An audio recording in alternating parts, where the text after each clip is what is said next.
A very good morning to all of you. Welcome to today's news analysis. We are doing the Indian Express papers Chandigarh edition. Now, the important topics have been listed over here. Now, of interest is the NCT Bill 2023. This is with reference to the National Capital Territory. So, previously, an ordinance was there. So, now a bill is being introduced to confirm that ordinance. Now, why do I say important? That is the bill on NCT, National Capital Territory. It pertains to Delhi, of course. But previously, we have had two questions, two mains-based questions, one in 2016 and 2018, with reference to the tensions between the Lieutenant Governor of Delhi and the elected representatives of the state, that is the Chief Minister. So Arvind Kejriwal and Lieutenant Governor controversy. Therefore, it is important. Then in the editorial and opinion section, we are covering these 4 articles today. So one is sweet and sour. This is with reference to the government's data and through various sources that data is very good, economy is doing very, very well. But then concerns have been raised that this growth is not inclusive. So this we should cover. Likewise, there is one on what the data hides. So good data is coming, then how come it is not inclusive? So we can refer from here. What are the shortcomings? What is the data hiding? Standing with the farmers. This is an article from the former Chief Minister of Haryana. So here he is making a case for MSP, minimum support price, and why MSP should be a legal right. This is a very, very important theme from the point of view of GS3, economy, agriculture. This is important. So here I'm not going in deeper into the MSP, but the associated issues with the MSP that I'm going to cover. Then culture unites all campaign as part of G20. This also, I was actually ignoring it, but I decided to read, so I got some inputs for your GS1 art and culture. So mains paper GS1. Plus obviously some art and culture is mentioned, which can be asked in MCQ format, so prelims as well. Then we have the international news and economy. Okay. So railway police for constable kills senior 3 passengers on board. So you must be already aware of this. Okay. May consider setting up panel, give breakup of all FIRs. Supreme Court on Manipur. Fine. So government has been found wanting on dealing with the issue of Manipur. Now we hear Supreme Court getting onto this. So Supreme Court pulls up the police for delay in filing of FIR in cases of women being paraded naked and various other issues. Okay. Now this is an example of judicial activism, right? So this topic is an example of judicial activism. What is Supreme Court doing? That is very clear. We don't really have to read it. But here from exam point of view, this is an example of judicial activism where judiciary is getting proactive, although it is quite late now. It is getting proactive in the governance matters because law and order is getting affected. People's fundamental rights are getting affected. Okay. There is another topic when the judicial activism goes overboard. When it breaches into the domain of the executive, then it becomes judicial overreach. So this I feel is important for mains, even though we haven't had a question on the mains paper. There is communal violence in Nu district of Gurgaon. So it's very simple. Bajrang Dal and Vishwa Hindu Parishad were to conduct a rally. They were to conduct a yatra. So not even 10 minutes had happened in the Nu region. Stones were pelted, right? So violence erupted because of this. Both sides accused each other, right? So others are most likely Muslims. So from other sources, it is not mentioned over here. So it started like this. Okay. Now briefly about the parliament. cracks in opposition stance as many MPs favor middle ground to allow discussion in House. Right? So in the House here we mean Rajya Sabha. Okay. So the thing is that opposition is obviously protesting on the issue of Manipur in the parliament, and they say that we want nothing less than the discussion, than the statement from the Prime Minister on matters concerning Manipur. So that is what the Congress stand is. But now what is happening is bills after bills are being passed because opposition is not there. No discussion and deliberation is going on. So other members, other people from the opposition say that we should dilute our demand, that is of having statement from the Prime Minister. Okay. Now here, with reference to Rajya Sabha, there are mention of two rules. Rule 267 and Rule 176. So these are in news. The opposition is demanding Rule 267 in Rajya Sabha. It means all the business in the House, all the business in the Rajya Sabha will be suspended. So suspended, and it will only come into play after a statement by a Prime Minister is issued. So they want all business to be suspended using Rule 267. Well, the government is saying that we cannot agree to this. We want Rule 176. That is a short duration discussion, about 2.5 hours of discussion on the matter of Manipur, nothing more than this. And the statement from Amit Shah, the Home Minister. Right. Now over here, Rule 267, which means suspension of all businesses. This is an equivalent of adjournment motion which is in Lok Sabha. So this is an equivalent to this. So Rajya Sabha does not have adjournment motion. So rather they resort to this Rule 267. Now, why is there no adjournment motion in Rajya Sabha? The reason is adjournment motion has an element of censure against the executive. So it is the Lok Sabha which is, they have to have majority. So the executive is responsible to the Lok Sabha. Therefore, Rajya Sabha does not have adjournment. Lok Sabha only has adjournment.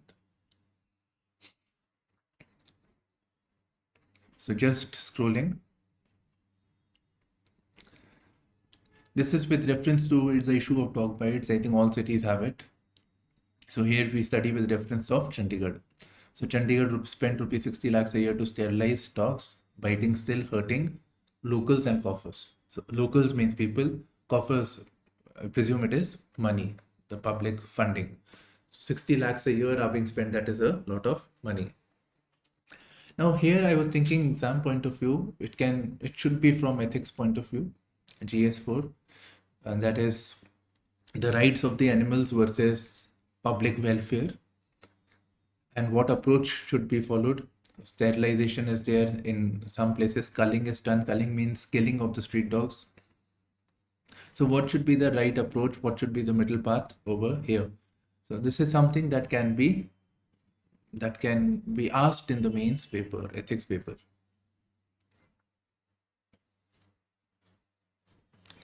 ED raid on Haryana Kong MLA's firms. ED is there quite a lot in today's newspaper with reference to raids on opposition. Okay, this I am covering.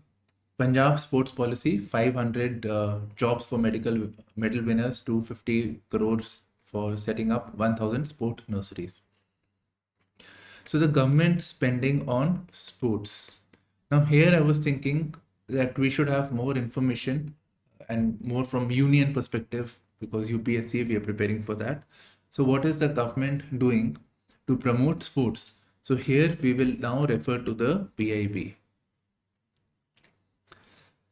So for the promotion of sports, there are various schemes in the country, right? These are talent and research development vertical in Khelo India scheme, where Khelo India athletes are identified, as the name goes, talent search. Then Khelo India centers have been created.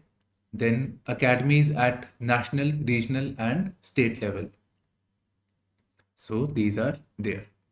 These are the overall initiatives of the government. Khelo India scheme, assistance to National Sports Federation, special awards to winners, National Sports Development Fund. Right, so all these schemes are there. I will share the PIB for the same in the comment section.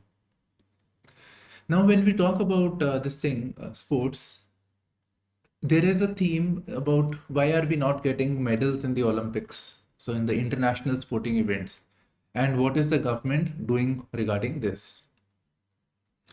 So here we have Khelo India Centers for Excellence, right? So this one and this one is to be read. So again, this I can share it on the comment section. And there is a scheme is basically target or Olympic podium scheme or TOPS.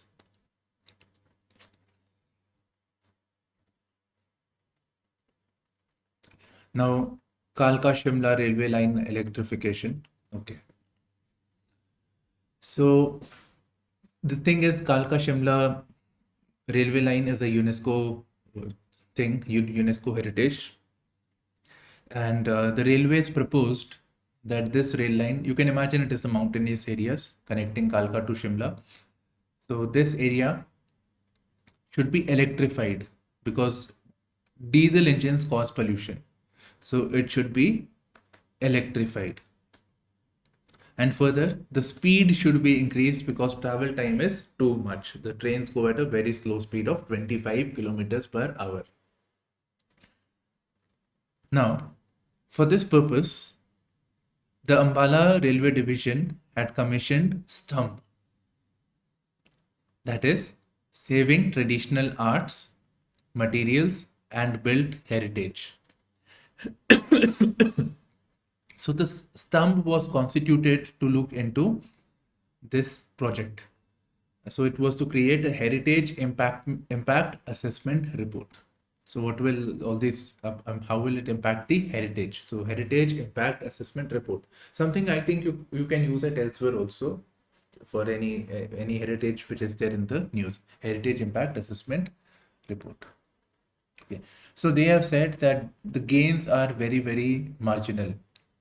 Suppose if you say diesel is causing pollution, therefore we are electrifying. But for electrification, construction has to be done, poles are to be created. So that will in any case cause pollution. That will also lead to degradation of the ecology. More area is required, so more cutting has to be done. So the damage is much, much more. The damage is substantial. While the gain is not so much, air pollution caused by other reasons is much, much more. Likewise, the increase in speed, now it is 25 kilometers per hour, but the increase will be maximum 29 kilometers per hour because of the curvature of the tracks. So we cannot go beyond this in any case. So that is the observation that has been made. Pakistani drone heroine seized near border in Taran Taran. And this is an hexacopter 6 wings. Okay. So this is an internal security issue. So drones being used for drugs. We can also say drones can be used for mobilization of weapons, smuggling of weapons, and as well as for counterfeit currency. So this is an issue, right?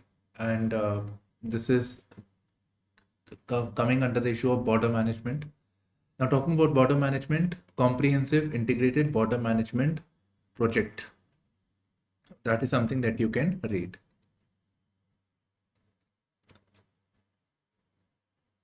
Now coming to appointment of judges to the High Court in Himachal Pradesh. It's a Shimla High Court. So 3 new High Court judges sworn in, strength rises to 12. Okay, fine. So how is the appointment done? So appointment is done by the President in consultation with the Chief Justice of India. So this is provided for in the articles 124 and 217. 124 is for the Supreme Court judges and 217 is for the High Court judges. So President is supposed to appoint the judges in consultation with the CJI. Now later on there was some issues with reference to appointment of judges, and therefore there were these 3 judges case. first case, second case, third case. So total 3 cases were there.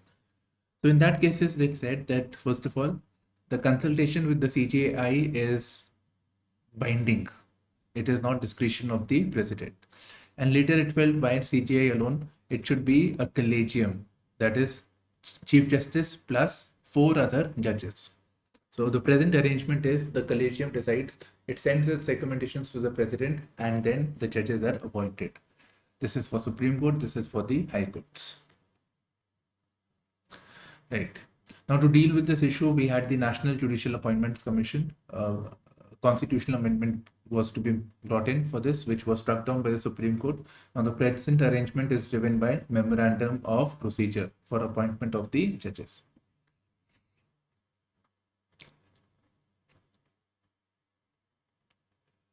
Now let's look at the bill with for the National Capital Territory of Delhi. So previously there was an ordinance passed by the centre, Article 123 of the Constitution, which was for the appointment of the National Civil Services Authority, right? So National Capital Civil Services Authority, which was for about appointments and transfers of civil servants in the Delhi region. So now this is coming under the NCT bill. So the thing is, what the heading over here is saying is, bill to replace Delhi ordinance gives civil service authority more power. So let us see what all things are there, right? So overall, so NCT bill first says, it provides for the lieutenant governor. Lieutenant governor is overall head of the government. So he has a lot of discretionary power. So here it says that this term discretion has been shifted with sole discretion. So act like the ordinance, substitute the words act in his discretion to act in his sole discretion. Sole discretion means that there is no scope of confusion.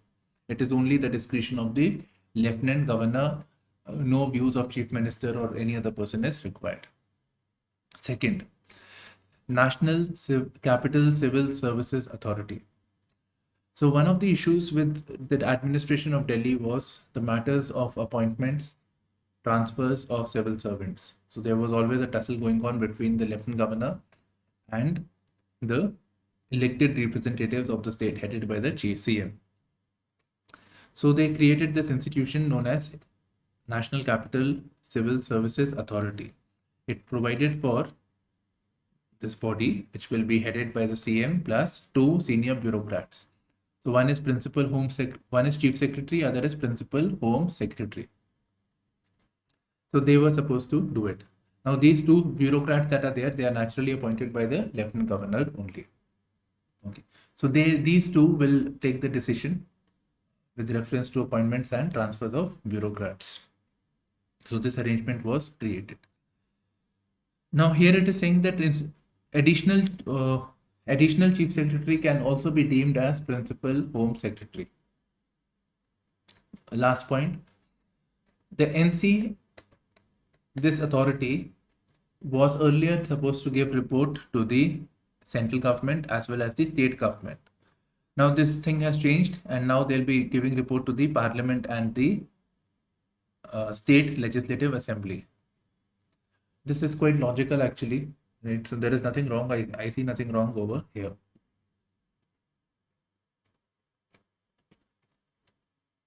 Moving on, some political, opposition sheds crocodile tears, opposition formed for selfish reason. We should ignore this only. Again, properties worth rupees 6 crore of Lalu attached by ED. So fine. Again, ED raids Haryana Conk MLAs in PMLA case. Then there was this ED in news because of extension of the tenure of its director, Shyam Krishna Mishra. So who's the head of ED? Shyam Krishna Mishra. And the controversy is also erupted. So, okay. Now what I feel is this question, from exam point of view, an assessment of the enforcement directorate is something that can be asked. So we should prepare for it. Why do I say so? Because Previously, a question was asked on Unlawful Activities Prevention Act. So this was used to arrest a lot of people who were dissenting, actually. Also terrorists, but also people who were dissenting. They were charged under UAPA, and the terms are very, very stringent. So strong punishments are given under this. Okay. So if question can be asked on this, why not here? Right? So we should prepare for this. We should be prepared on ED overall. Now, Enforcement Directorate, very briefly, it is coming under Department of Revenue with the Ministry of Finance, right? And it is to deal with the issue of money laundering, black money, etc.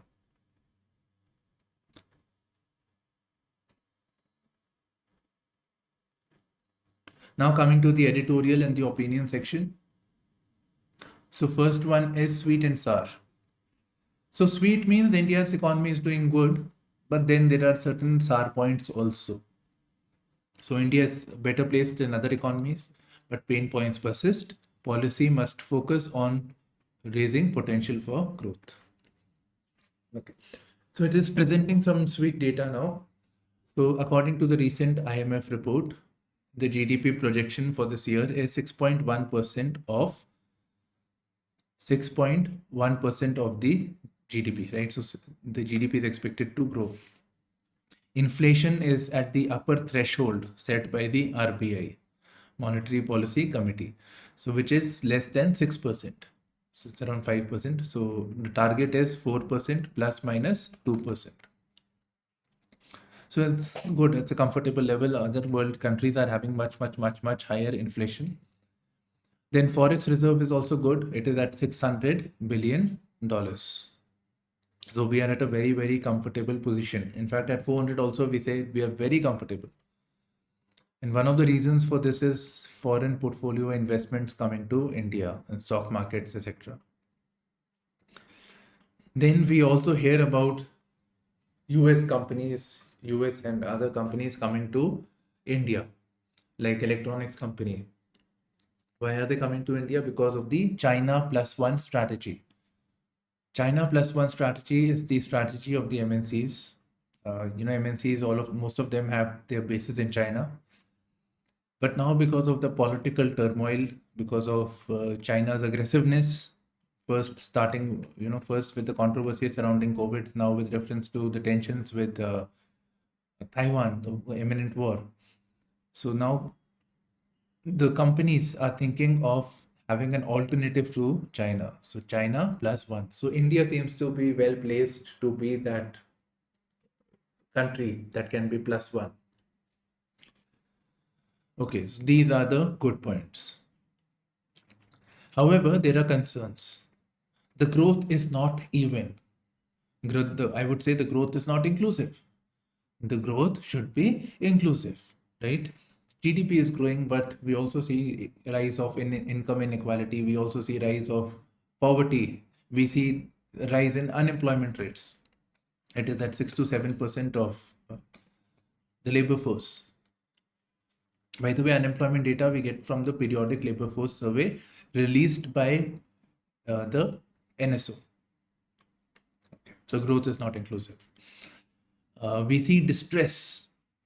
We see distress, signs of distress. Real rural wage has come down. Numbers are not mentioned. It only says real rural wage has come down. So rural wage is simple. Wages of people who are working in rural India. Real means adjusting for inflation. Next, unemployment rate, I have already told you, it's high.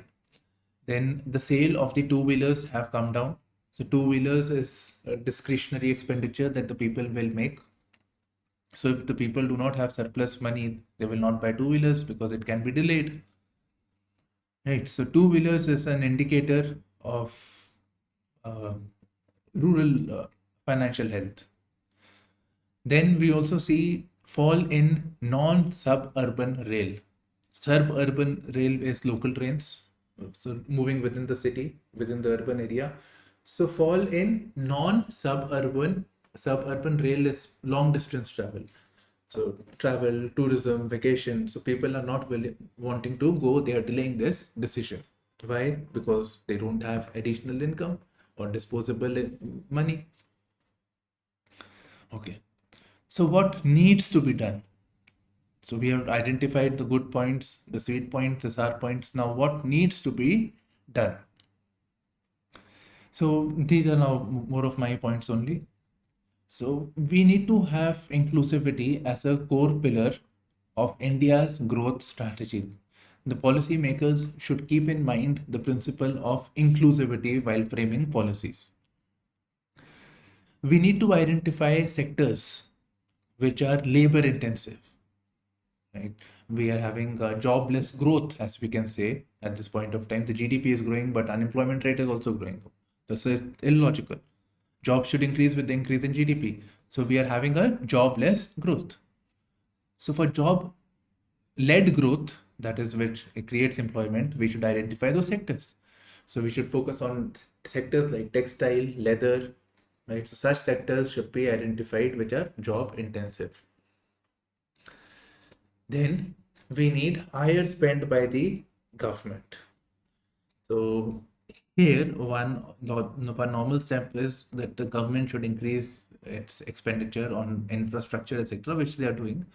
But other than this, over here, what I mean is that if there is a problem, rural wage is not increasing, if unemployment rate is rising, if people do not have discretionary income, in that case, the government should spend more on welfare schemes and so that should be there. Right, so that should be the approach, the focus on redistribution of income. Now here I would like to add more enrollments in Narega was also there in the news.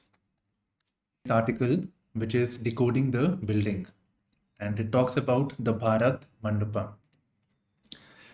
Now, from the point of view of Bharat Mandapam is the recently inaugurated International Exhibition cum Convention Center. So Prime Minister Modi recently inaugurated this. Okay.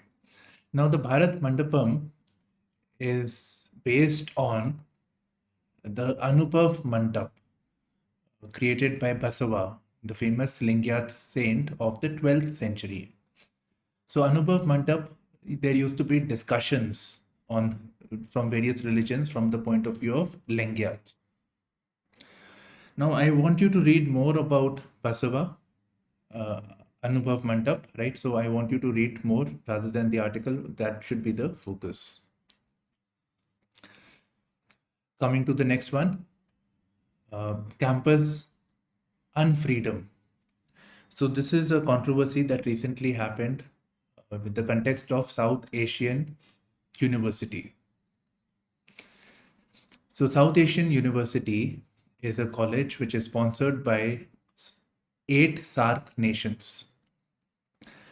Now, what controversy took place? The controversy was that it asked the newly, people who wanted admissions that they have to give an undertaking that they will not engage in agitation against university officials if they want to get some work done, like it happens in JNU. Then they will not engage in anything that will affect the peace and tranquility of academic environment. And further, they do not suffer from any psychological or psychiatric disorder. So these 3 things were there.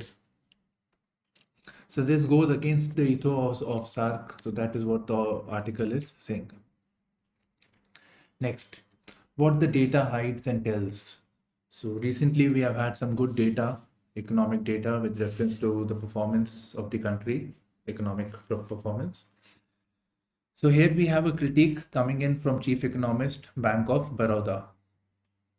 And he's referring to 3 data from 3 reports: PMI, Purchase Managers Index, GST, and IIP, Index of Industrial Production. So PMI is Purchase Managers Index, and the PMI is an indication of the health of the economy. So its score was 55. I'll tell you about the indexes separately. Okay, so first let me tell you the article, then I'll cover this other part. Okay, so PMI for the manufacturing sector. There are 2 PMI for manufacturing and services. So it was just at a good score of 55. Now, what the author is saying is that The score has increased primarily because of inflation, right? Things have become expensive, commodity prices have increased, so the value of goods have increased, and therefore it is reflecting in data positively. Realistically speaking, nothing major has happened. Same is the case with GST. GST, which is the tax imposed on something we buy, buy in the markets. So any good or services. So GST is an indication. If more GST is collected, more GST tax is paid. That means people are buying more. So it reflects positively on the consumption story. That is, people are consuming more, they're spending more. So more economic activity is going up. Actually, on the contrary, the author is saying it is again because of inflation. So inflation is raised. So even though our RBI data will say it is less than 6%, but we know food prices, commodity prices have gone really, really high. So in real, actually, it is much higher than what the government data is showing. Okay, so it's because of the GST because of the inflation, the price of the items have gone up. Therefore, the tax that you're paying on it is also increasing. Right, so GST is what price at, let's say 18%, the multiple GST rates. So if the price goes up, the value, the 18% of this price was also grow up. So that is what he is saying. Next, index of industrial production. It is basically telling us, as the name goes, index of industrial production and how much industrial production is there. So here again, because of the rise in commodity prices, the value of production made, that has also gone up. So production may not have gone up, but the value of things that are made, that has gone up.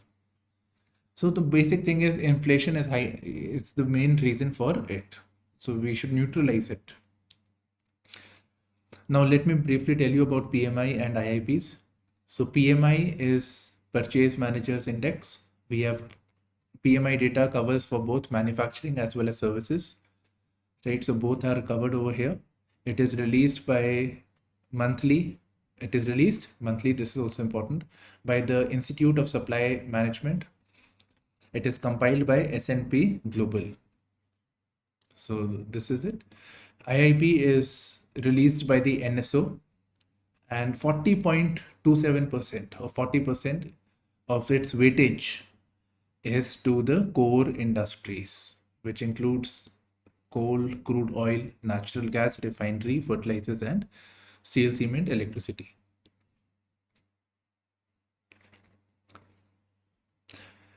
This I'm not covering the Barbenheimer moment, but I was wondering what is Barbenheimer. So Barbenheimer is Barbie and Oppenheimer mixed together.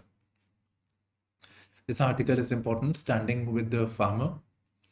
So agricultural policy has to be farmer-centric. A rational MSP is better option than loan waivers and should be made a legal right. So this is something that I feel is a very, very important theme. Now, what is MSP?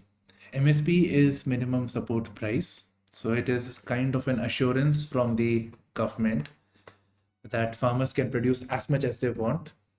They can go to their mandis or through to Food Corporation of India, and they will be paid at least the MSP. If they get more from the market, that is good.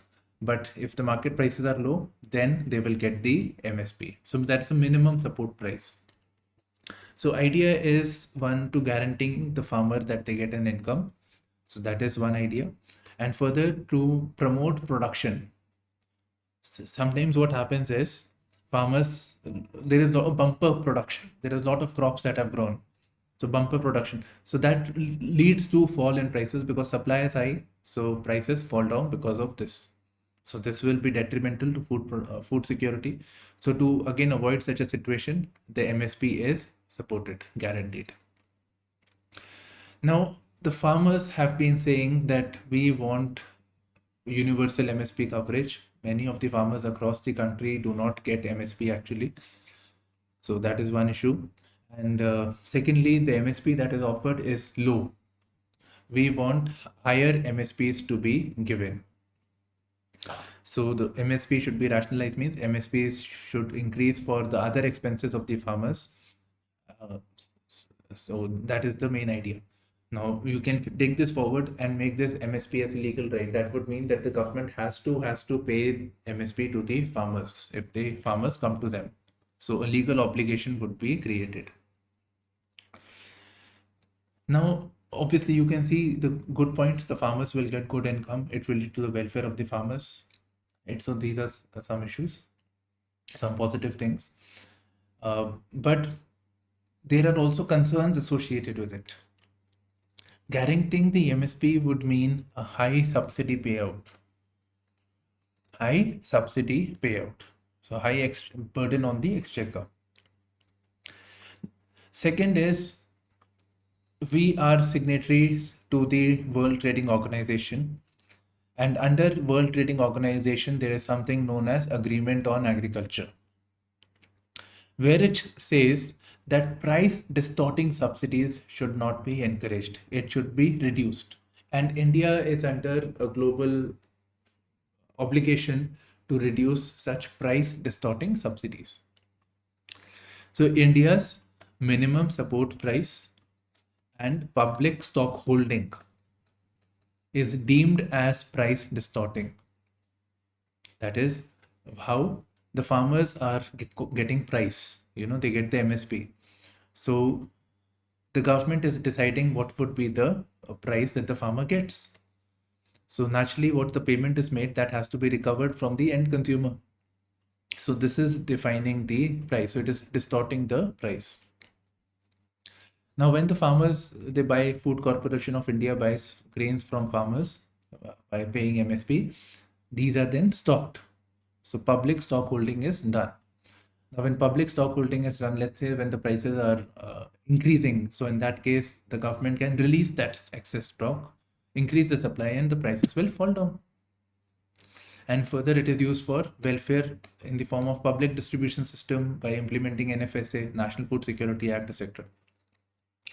So these are deemed as price distorting. So that's an issue. Third, a very big issue, MSPs have affected cropping pattern. The traditional cropping pattern that used to be there has been affected. One very good example is Punjab. Punjab is growing paddy, while Punjab is a dry area. It's an arid area. So paddy requires flooding of fields. So a lot of water is required, while traditionally Punjab does not have that amount of water. So we are using groundwater, pumping groundwater for cultivation of rice. Rice is more suitable in the eastern part of India.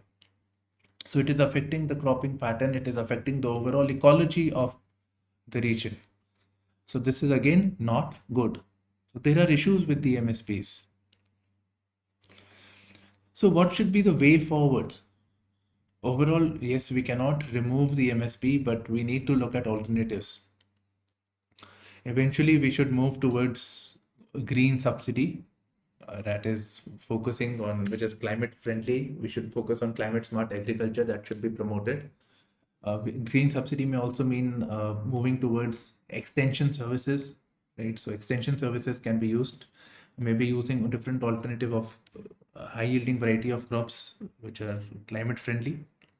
Okay. Next, financial issues, economic, with reference to MSPs. So what alternatives can be there? So instead of the MSPs, we can have direct income to the farmers, such as the PM Kisan Yojana, where direct government directly transfers money in the account of the farmers. So a minimum income is guaranteed for the farmers based on their land holdings. There are better schemes of the states such as Kalia, Ritu Bandhu scheme, Kalia in Odisha, Ritu Bandhu scheme in Odisha, which also includes tenant farmers. So here Kisan is only for landowners, while Odisha and Ritu Bandhu of Telangana has also for tenant farmers. Then another alternative for MSP is the Bhavantar Bhugtan Yojana, where this is in Madhya Pradesh. It is also known as price deficiency scheme, in which farmers sell their crops to the mandis, right? They sell it at the market price. Whatever is the difference between market price and the MSP, that is paid directly into the accounts of the farmers. So that this is, you are having the MSP, but at the same time the farmers are selling directly into the mandi, so at the market price. Last is we can always focus on insurance. Maybe for bumper crop production we can have insurance, so that can also be done. Coming to the next article, because culture unites all.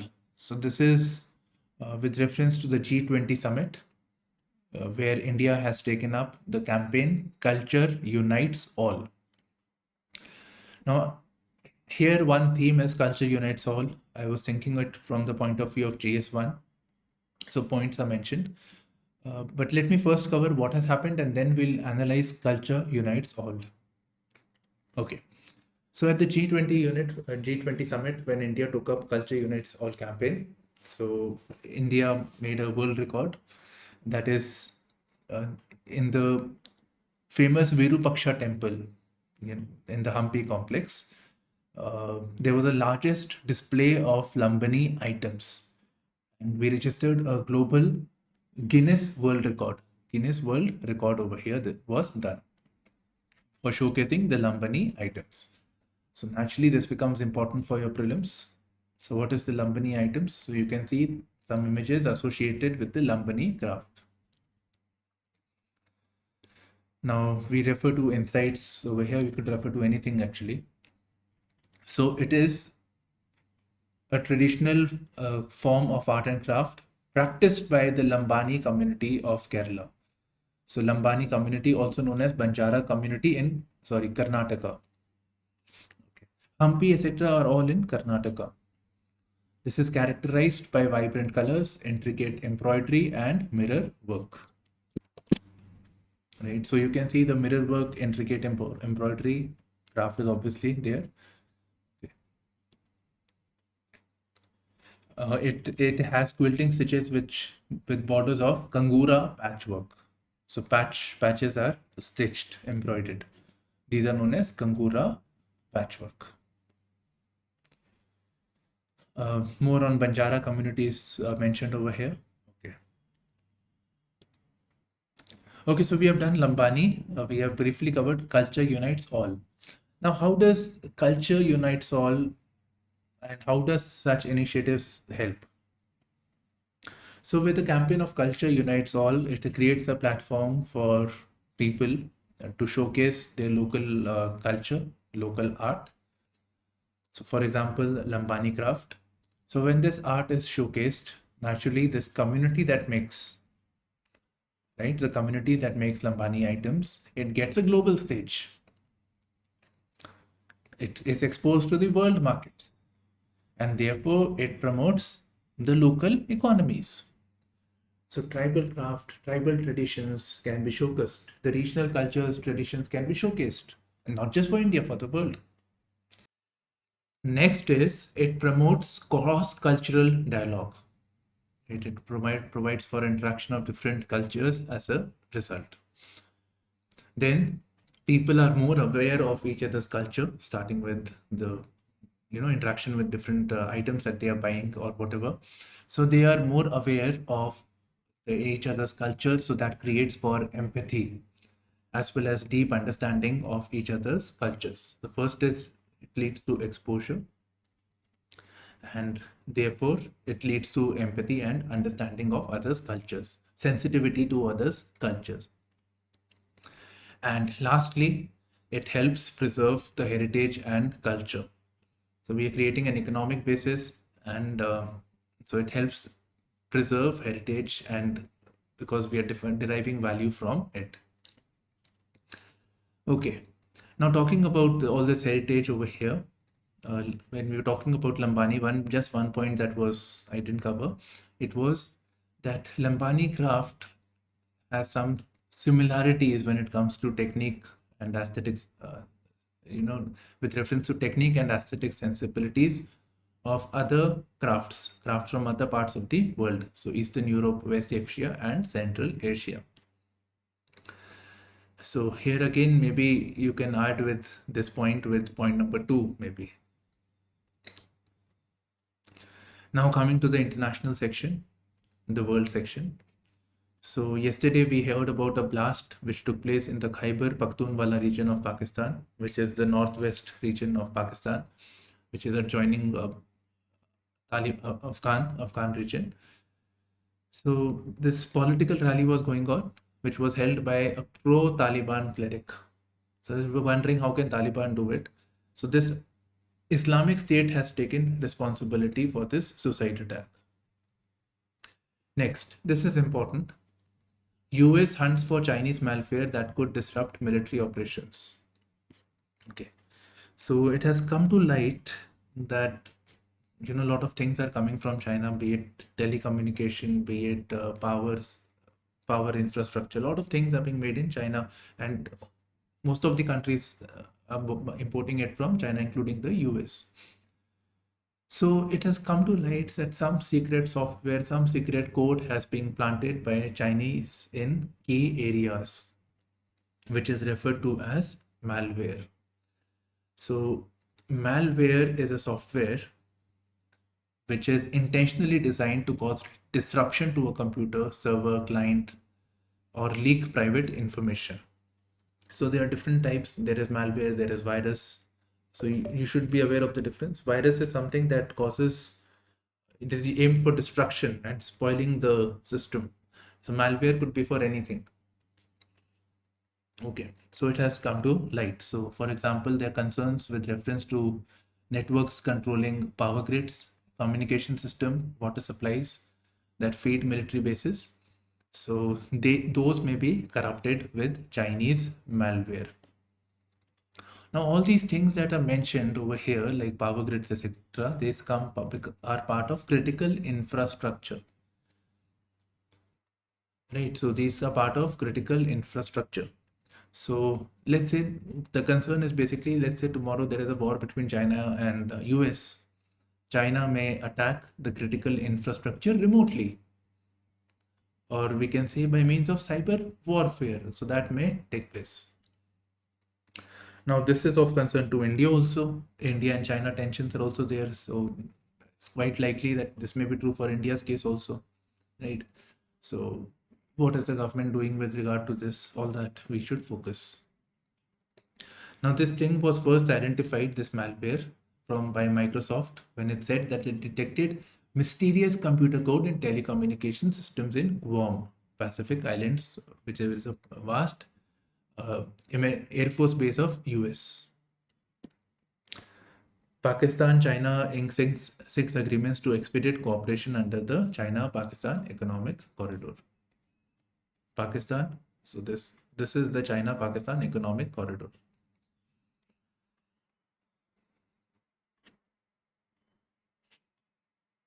Now coming to the economy section. Fiscal deficit touches 625.3% of target at end June. Obviously, these are not very important monthly this thing, but overall, let me tell you, fiscal deficit is the difference between expenditure and revenue of the government. So, according to the N.K. Singh committee report, it was decided that the fiscal deficit should be at 3% of the GDP. It should not exceed this. But given the pandemic, this was relaxed. The conditions of the pandemic lockdown, this was relaxed. So presently it is somewhere around 6%, so 5.9%. And the goal is that it should be brought down to 4.6% of the GDP by 25-26. So presently it is at 5.9%. Now, how do we know all this? We know from the data which is released by Controller General of Accounts. So Controller General of Accounts prepares the accounts for the center, and these are later audited by the CAG. GST evasion on the it's of rupees 14,302 crores have come to light across 2784 cases. Now we come to the next article. So the other one is bank deposits. Women shares rises to 20.5% per capita deposits. Okay. So this is an example of financial inclusion with reference to women. Coming to the next article, State Bank of India has raised 10,000 crores via infrastructure bonds, whose tenure would be 15 years, and the coupon rate is 7.54%, which is 13 basis points higher than government securities. This is provided for by the FBIL, that is Financial Benchmarks India Private Limited. So this seems to be important. Financial, right? So FBIL seems important. Okay. So FBIL, what does it do? It assumes responsibility for standardizing the valuation of government securities issued by both the center and the states. So for that, it provides benchmarks that this is the overall benchmark, or this is the overall rates compiling the center as well as the state securities. Now, FBIL is formed by Fixed Income Money Markets and Derivatives Association of India, FIMMDA. Then Foreign Exchange Dealers Association of India and Indian Banks Association. So it is formed by these institutions collectively.